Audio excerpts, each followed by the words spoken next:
The SCW-10 is a beast of a weapon for close quarters, and it can easily perform at medium ranges too. And in today's video we are going to talk about everything that matters for this weapon, including stats and information for both multiplayer and RedSec, to understand it and make a perfect CQB performer for us. So sit back, relax, and let's dive in. The SCW-10 is an SMG, so it has all the benefits of this weapon class, such as good recoil control, keep fire and precision, right from the start.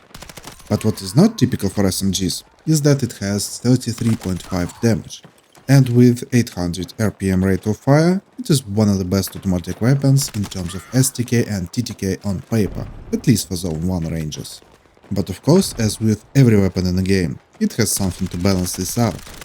And for its power in CQB we play with max size, and we are not talking about 25 or 20 bullets in standard mag, but 15. That's kinda crucial and we definitely need to adjust our playstyle a bit. Additionally, it almost forces us to use bigger mags, but we'll talk about it later. As for the damage profile, it has 5 damage zones. We can clearly see that this weapon shines at zone 1 to 3 ranges. To the body it deals 33.5, 25, 20, 16.67 and 14.33 damage at relative ranges. As for headshot, it deals 44.9, 33.5 and 26.8 damage at zones 1 to 3. With hollow points ammo, we get 50.25 damage in the first zone, but I believe it's not that viable. So in multiplayer, we have 3 to 7 shot body kill, a 3 shot headshot kill up to 21 meters and a 4 to 6 shot kill past that. A 2-shot kill with hollow points in the first zone, a 3-shot kill in the second, 4-shot kill up to 75 meters, and a 5-shot kill past that. Here is the time to kill graphics for multiplayer, and we clearly see here why this weapon is a beast in close quarter battles. It literally has a TTK of less than most players' reaction time. Even in the second zone it takes only a quarter of a second to send your enemy to the loadout screen. Its high rate of fire makes it very easy to use in close ranges, and it can outperform weapons like the TR7 when used by proper hands. And do not forget, this is still an SMG class weapon, which means our recoil control and precision can be devastating. And this is the reason why I believe it's one of the best SMGs, if not weapons, for ranges up to 35 meters that can compete even at longer ranges. Moving on to RedSec. Long story short, this weapon is not meant to be used in this mode. With just 15 bullets in the mag you will never kill anyone with one mag at longer ranges, and RedSec is more about open areas than CQB. Even if you use the 25 bullet mag, it's just too costly and there are many better and more reliable weapons for RedSec. The SCW-10 is a beast at close to medium ranges. And now it's the time to test all the main attachments side by side and see how they affect the weapon. First, we'll discuss the muzzle section and start with brakes. Here are all of the tests for the brakes section, and the first one is without muzzle at all, as a starting point for us. Personally, I don't think the SCW-10 needs any brakes as its recoil control is very good right from the start, but if you want to use something, the 10-point double port brake is the most cost-efficient choice here. Moving on to suppressors. Every SMG class weapon has good recoil control and precision, so I believe suppressors are the best pick for the muzzle section. We really want to use those benefits for 3D spotting and the minimap to improve our gameplay and be less visible to our enemy. And as we can see, we really don't need anything but a flash hider or standard suppressor, depending on the build. Now let's compare our choices for the muzzle section. Be aware that these spray patterns can be a bit random, but this graphic represents the median behavior of the weapon. I do not recommend using a brake for the SCW-10, as we really don't need it. The flash hider will definitely get the job done and will negate the 3D spotting mechanic, which will improve our gameplay overall. And depending on the builds, the standard suppressor is the choice if we want to get rid of minimap spotting. Personally, I prefer the suppressor, but they are both viable. I have both flash hider and suppressor builds for you later in this video. Alright, now we are moving to the underbarrel section, starting with vertical grips. For the SCW-10 specifically, you don't need them at all.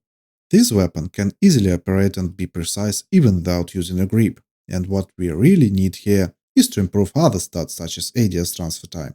Only the alloy vertical grip is worth spending points on, due to no downgrades when using it. Now for stubbies. It's the same story as vertical grips. You don't need that much recoil control and they cost even more. I believe you don't need them at all. As for ADS transfer speed improvement, you can use angled grips. But if you want one, the 35-point stubby has better results here. But for its cost, it's way better to improve something else. Angled grips. The first one is without grip at all. The hand stop lets us run and gun, and this is the only attachment that lets us do it, and it's very interesting for SCW10 and close quarter situations we wanna be in. The slim angled grip is basically the king of underbarrels for low recoil weapons with its benefits and no downgrades. And for the SCW10 we can easily use no grip at all, and it will still be a very controllable and competitive weapon. Okay, let's look at all of our underbarrel choices side by side. Again, I do not recommend using stubbies and most vertical grips for the SCW10. It's just too expensive and not worth it at all. This gun is very easy to control both recoil and spray, so we can either not use a grip at all and spend those points for a 25 bullet mag, or use the hand stop and slim angle grip for their benefits. And that depends on the playstyle you wanna build. Do you want to run and gun? The hand stop is here for you. Do you want the best performance overall? The slim angle grip is your choice. Do you like vertical grips and want your recoil to become less horizontal? The alloy vertical grip is the answer. You can use all of them and be very effective. Now it's laser time. The first one is without laser at all, as a starting point for us. For the SCW10, a laser is a must, as we really want to land most of our bullets in close quarters, and this is our bread and butter. The red laser is bad, and you don't need the blue laser's additional accuracy. I recommend using green lasers for the best hipfire performance for close quarters. Now let's move on to the builds. The SCW10 is a CQB beast, and I'll give you two main builds that I found effective and the most important, fun, including my personal balance suppressor and run and gun builds. The first build I call Silence. It's my personal favorite and the build I found most versatile and effective for close to mid-range. In the side section, you can take anything that you like. Next, we need the standard suppressor, slim angled grip, extended barrel, 10-point green laser, and that 20 bullet mag. If you want, you can switch the suppressor with a flash hider or the 20-point green laser, but you'll lose the minimap spotting negation. Why do I call it Silence? That's simply because the room becomes silent after you unleash this beast. This build improves our close quarter potential and overall usability of the weapon.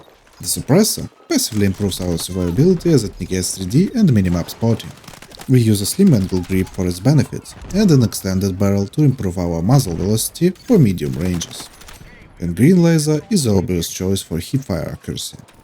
This build makes you a CQB dominator. It can easily compete even with the tier 7. The only thing to be aware of really, random claymores and shotguns. Other than that, nothing can stop you. The next build is Run and Gun. The name speaks for itself. This build is aimed at using the unique ability to run and gun using a headstop as an underbarrel. For the side, take what you want here. Next we take a flash hider, a handstop, a 20-point green laser, a flashlight, a 20 bullet mag and a mag catch.